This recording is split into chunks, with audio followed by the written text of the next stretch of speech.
محترم احبہ، نماز کسی حال میں معاف نہیں۔ بیماری کی حالت میں بھی نماز فرض ہے۔ کھڑے ہو کر نہیں پڑھ سکتے تو بیٹھ کر پڑھیں، بیٹھ کر نہیں پڑھ سکتے تو لیٹ کر پڑھیں، پانی نہیں ہے تو تیمم کر لیں۔ نماز تو میدان جنگ میں بھی معاف نہیں ہے۔ محترم احبہ، نماز چھوڑنا تو بہت بڑی بات ہے، تارک الصلاح ہونا تو کجا۔ ہمارے اسلاف تو اس تصور سے بھی ڈرتے تھے کہ کہیں نماز میں سستی کرنے والوں میں ان کا نام نہ لکھا جائے، یا نماز ضائع کرنے والوں میں ان کا شمار نہ ہو جائے۔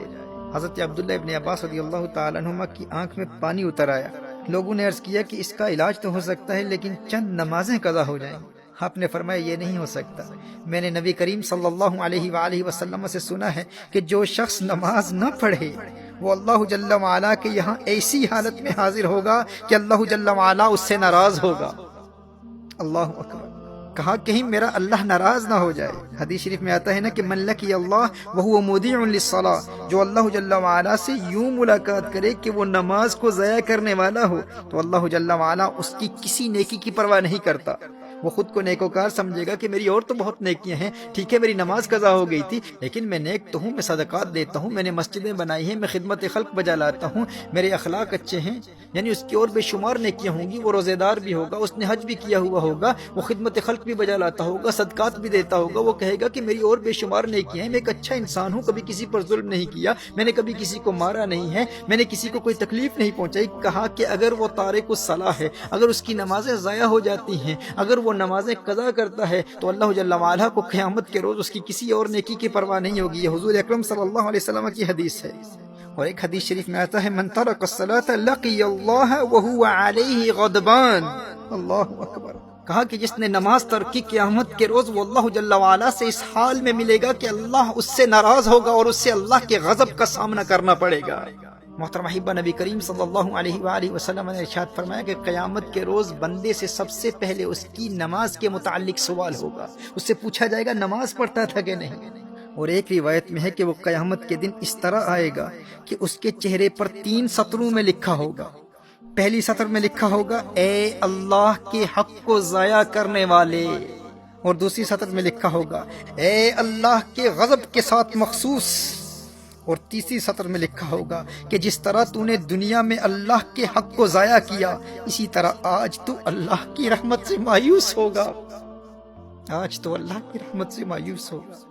میں حضرت ابن عباس رضی اللہ تعالیٰ عنہما کے حوالے سے عرض کر رہا تھا کہ آنکھ میں پانی اتر آیا اور لوگوں نے عرض کیا کہ اس کا علاج یہ ہے کہ چند دنوں کی نمازیں قضا ہو جائیں گی۔ فرمایا یہ نہیں ہو سکتا، کیونکہ میں نے نبی کریم صلی اللہ علیہ وسلم سے سنا ہے کہ جو شخص نماز نہ پڑھے وہ اللہ جل وعلا کے یہاں ایسی حالت میں حاضر ہوگا کہ اللہ اس سے ناراض ہوگا۔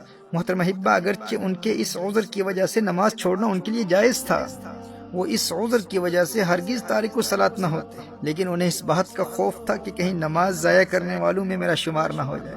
اور ایک روایت میں تو آیا ہے کہ انہیں کہا گیا کہ آپ کی نمازیں قضا نہیں ہوں گی، بس 5 دن زمین کے بجائے بلند لکڑی پر سجدہ کرنا ہوگا، یعنی زمین پر سجدہ نہیں کر پائیں گے، سجدہ کریں گے لیکن بلند لکڑی پر سجدہ کرنا ہوگا۔ تو حضرت عبداللہ ابن عباس رضی اللہ تعالیٰ عنہما نے ارشاد فرمایا 1 رکعت بھی اس طرح ادا نہیں کروں گا۔ میرے دوست، جسے سجدے کی لذت مل جائے وہ کہتا ہے کہ بھائی بینائی جاتی ہے تو جاتی رہے، لیکن ایک سجدے کی لذت سے جو روشنی اور بینائی دل کی آنکھ کو ملتی ہے اس کا مقابلہ و موازنہ ماتھے کی آنکھ کی روشنی سے کہاں کیا جا سکتا ہے۔ وہ ایک سجدہ جسے تو گراں سمجھتا ہے 1000 سجدوں سے دیتا ہے آدمی کو نجات۔ وہ سجدہ روح زمیں جس سے کانپ جاتی تھی اسی کو آج ترستے ہیں ممبر و محراب۔ ویسے تو مسجدوں میں ہزاروں سجدے کرنے والے ہوتے ہیں، لیکن جس سجدے کو آج ممبر و محراب ترستے ہیں وہ سجدہ کون سا ہے؟ یہ وہ سجدہ ہے جو اس قدر انہماک قلب اور حضوری قلب سے ادا کیا جاتا ہے کہ بندے میں ایسی انقلابی روح پیدا کر دیتا ہے کہ بندہ در در کی ٹھوکریں کھانے سے ہمیشہ ہمیشہ کے لیے آزاد ہو جاتا ہے۔ در در دیے در در نالوں در بن جا ایک دردا، چول کتا کیوں اخویندہ ہے در بن وقتاں وردہ۔ جب وہ ایک در کا در بن جاتا ہے پھر اللہ جل وعلا اسے در در کی در در سے ہمیشہ ہمیشہ کے لیے آزاد کر دیتا ہے۔ جب وہ اللہ کی بارگاہ کا منگتا بن جاتا ہے پھر کسی اور کی بارگاہ میں جولی پھیلانے کی حاجت کبھی پیش نہیں آتی۔ در در دیے